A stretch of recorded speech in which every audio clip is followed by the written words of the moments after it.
ఇప్పుడంటే బురుషులు పేస్టులు గాని వెనకటి సంది యాప పుల్లలే పండ్లు దోమాలనంటే యాప పుల్లలతో దోమితే మస్తు గట్టిగుంటాయి. మళ్ళా ఊకూకే పండ్ల డాక్టర్ దగ్గరికి పోవాల్సిన ఆశ్రమే రాదు.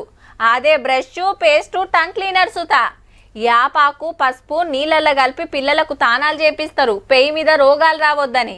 పండుగలు పబ్బాలకు యాప కొమ్మలు ఇంటికి పెడతారు. బోనం కుండలకు యాపాకు కడతారు. ఇట్లా యాప చెట్టుతోని బొచ్చెడు ఫాయిదా. అయితే ఓషిని యాప చెట్టు గిట్ల ఎండిపోయింది. ఆనాకాలం పచ్చగా నిండుగా అగువడాలే గాని గిట్ల అవుడేందని పబ్లిక్ అంతా పరిశాన్ అవుతుండ్రుల్లా.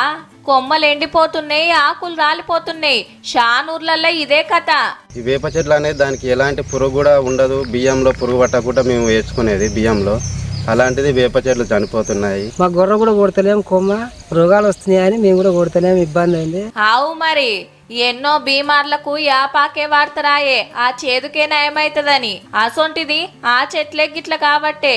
ఇప్పుడే కాదు 3-4 ఏండ్ల కిందట సుతా సేమ్ గిట్లనే అయింది. చెట్లకు కరోనా వచ్చిందని పుకార్లు సుతా పుట్టే. సాధారణంగా వేరులో చీడనో ఫంగస్ ఇంకేదో దాని వల్ల ఇది పైన పూత ఎండిపోతుంది అనేది. ఎండిపోతుందని ఆయనతో నరికేరు. మంచిగా నీళ్లు పోస్తే మళ్ళా పచ్చబడతాయట. మందులు కొట్టాల్సిన పని సుతా లేదబ్బా. ఈ ఆపలు అంతే మరి. కడమ చెట్లకు రోగాలు తగ్గించే డాక్టర్ అసొంటిది. దాని పానం అది చూసుకోలేదా?